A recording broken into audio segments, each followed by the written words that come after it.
ikaze mwese bakunzi bacu, abakunzi mukunda ibiganiro bya Intare TV show, abakunzi bacu mugiye muri hirya no hino hatandukanye, abari mu Rwanda, abari mu bihugu bigiye bitandukanye, mwese mwumva ururimi rw'ikinyarwanda, tubateye yambu, turabasuhuza cyane tubabwira ngo mugire weekend nziza, umwami Imana akomeze kubishimira kandi mugire guhaha mukaronka.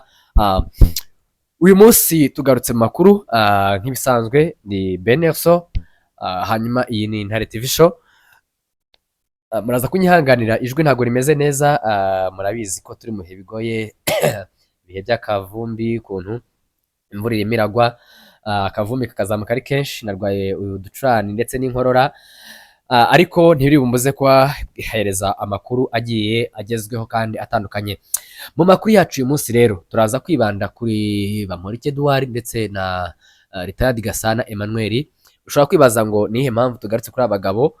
Impamvu tugarutse kuri abagabo nta kindi, nyuma y'uko perezida atanze imbabazi, n'abagabo bagiriwe umugisha wo kugerwaho n'izo mbabazi za nyakubahwa perezida Paul Kagame, uyu munsi wa none bakaba bafunguwe bagarutse mu buzima busanzwe.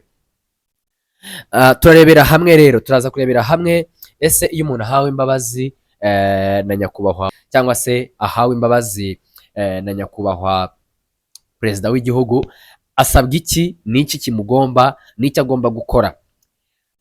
Ibi byose turaza kubicamo, nk'uko twagiye tubibona ku bitangazamakuru bigiye bitandukanye, yaba ibyandika, yaba mu bindi bigiye bitandukanye bikora mu buryo butandukanye, bagiye bavugaho iyi nkuru ariko ntabwo irasakara cyane, ari nayo mpamvu tufashe uyu mwanya tuvuga ngo natwe reka tuyibanyuriremo tubabwire kugira ngo munabimenye.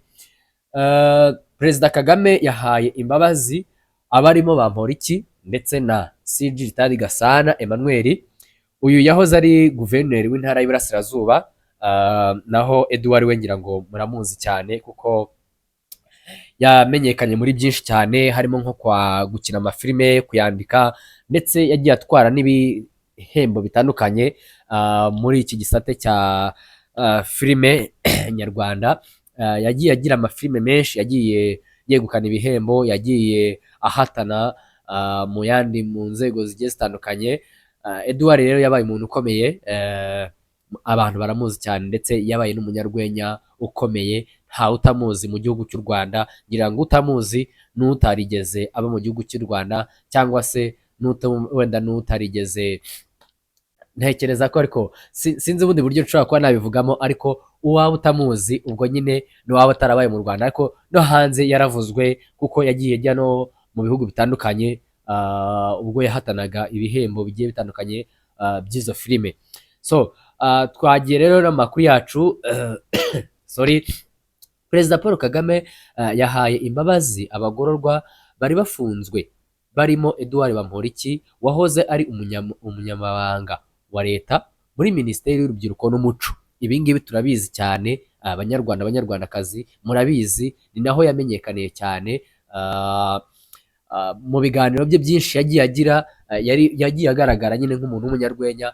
Edouard Bamporiki azwiho ko ari umuntu mushobora kuganira rwose ntakubowe ngo ube wakicwa n'irungu, mu yandi magambo, cyangwa se ngo wumve ibiganiro bye nyine ngo byakubihira, kubera ko ni umuntu ugira urwenya ruri hejuru cyane, ni umuntu nyine uzi gutebya, ni umuntu nyine mbese sinzi uburyo nshobora kuba nabivugamo kugira ngo mubashe kubyumva, ariko namwe ndabizi neza ko muramuzi kuko yagiye aganira namwe cyane.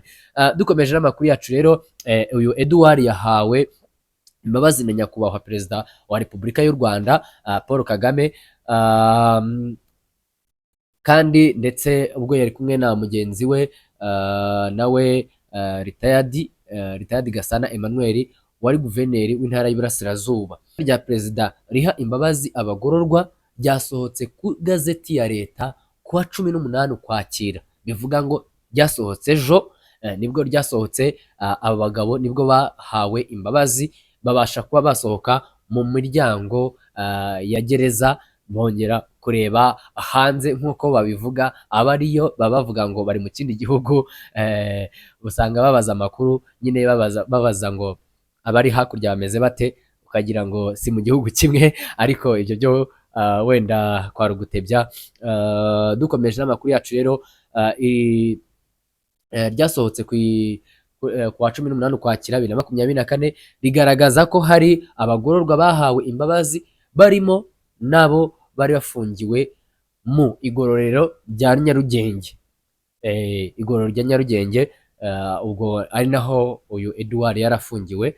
23 Mutarama 2023 nibwo urukiko rukuru rwongeye ibihano byari byahawe Bamporiki Edouard wari umunyamabanga wa leta muri Minisiteri y'Urubyiruko n'Umuco by'imyaka 4. Ahangaha Edouard yari yarakatiwe igihano cy'imyaka 4, ariko urukiko nyuma rwaje gutegeka yuko afungwa imyaka 5.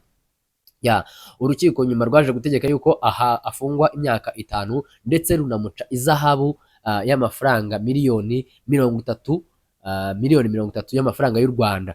Ngo icyo gihe Bamporiki yari yahamijwe ibyaha birimo kwihesha ikintu cy'undi hakoreshejwe uburiganya no gukoresha mu nyungu ze bwite ububasha ahabwa n'itegeko. Ahangaha ni naho twatangiye tubabwira yuko aba bagabo impamvu twabagarutseho ni uko bafungiwe icyaha kimwe cyo kwihesha ikintu cy'undi bakoresheje bashingiye nyine ku bubasha bahabwa n'amategeko. Bamporiki Edouard nicyo yazize, ubwo hagaragaraga uwitwa Gatete Robert mu iburanisha ryo mu rukiko rwisumbuye rwa Nyarugenge. Ahangaha uyu Robert yagaragaje ko yaba yarahaye uyu Edouard amafaranga mu rwego nyine rwa ruswa. Edouard rero afungwa aricyo azize kwihesha ikintu cy'undi hashingiwe ku bubasha ahabwa n'amategeko. Kuri Gasana Emmanuel rero urukiko rwisumbuye rwa Nyagatare rwakatiye CJ Gasana Retired Gasana Emmanuel gufungwa imyaka 5 n'amezi 6 n'izahabu ya miliyoni 36 y'amafaranga y'u Rwanda, ni nyuma yo guhamya icyaha cyo gukoresha ububasha ahabwa n'amategeko mu nyungu ze bwite. Ibi ngibi nibyo twakomeje kugarukaho tubabwira ko icyaha basa nk'afungiwe ari kimwe.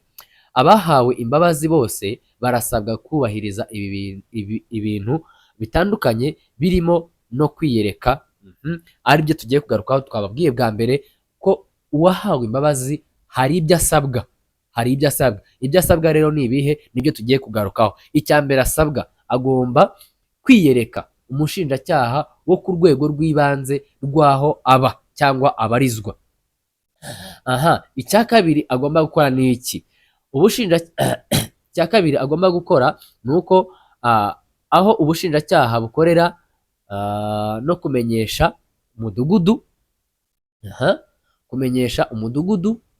kumenyesha akagari, kumenyesha umurenge, kumenyesha n'akarere by'aho abarizwa cyangwa se aho atuye mu gihe cy'iminsi 15 kuva iteka ritangajwe mu igazeti ya leta ya Repubulika y'u Rwanda. Ibyo bintu aba agomba kwita byubahiriza byihuse cyane mu minsi 15 gusa, ubundi akaba nawe nyine agasubira mu buzima busanzwe. Tunababwira yuko ibi ngibi byose iyo atabyubahirije ndetse no kimwe n'uko yashobora kuba yakora ibindi byaha atararangiza cyangwa se igihano yari yarahawe, imyaka yari yarahawe gufungwa itararangira, imbabazi yahawe zishobora kwamburwa. Ibyo nabyo turaza kubireba twihuse cyane.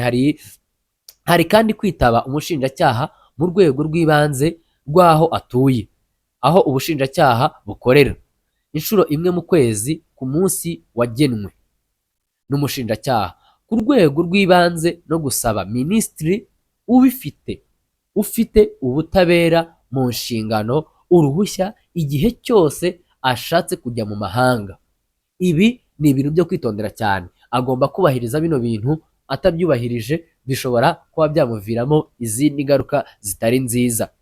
Ngo ibyo bigomba kubahirizwa ku wahawe imbabazi kugeza igihe yari asigaje cy'igifungo cye kirangiye. Ibi ngibi twabigarutseho kenshi, twabivuze. Agomba kubyubahiriza mu gihe kingana na ya myaka yari yarakatiwe, mu gihe kingana na ya myaka yari yarakatiwe. Iyo bitubahirijwe, hari ubwo uwahawe imbabazi ashobora kuzamburwa. Iteka rikomeza rigira riti imbabazi za perezida zishobora kwamburwa uwazihawe bitewe n'imwe mu mpamvu zikurikira: akatiwe kubera ikindi cyaha mu rubanza rwabaye ndakuka. Mu gihe nyine urubanza rwabaye ndakuka ni nk'igihe nyine ubwo byarangiye bamaze kwemeza yuko agomba gufungwa, bahamukatiye nyine mu yandi magambo. Atubahirije kimwe mu byategetswe mu iteka, ngo atubahirije kimwe mu byategetswe biri mu iteka. Icyo gihe kandi uwambuwe imbabazi afungwa igice cy'igihano cy'igifungo yari asigaje igihe yahabwaga imbabazi. Ibi bintu ngira ngo murabyumva, birakomeye. Aba bagabo nubwo bahawe imbabazi ariko nyine baba basabwa kwitwararika ndetse no kwitonda, bagakurikiza aya mabwiriza, kuko batayakurikije ni ibintu byabakoraho cyane ndetse kandi bikanabashirishamo. Reka rero amakuru yacu tuyasoreza ahangaha, nakagaruka. Amakuru yacu nakagaruka. Ciao ciao, ibihe byiza, mukomeze guhaha kandi muronke. Uwiteka Imana akomeze kuba turindira. Turabakunda cyane ku Ntare TV Show.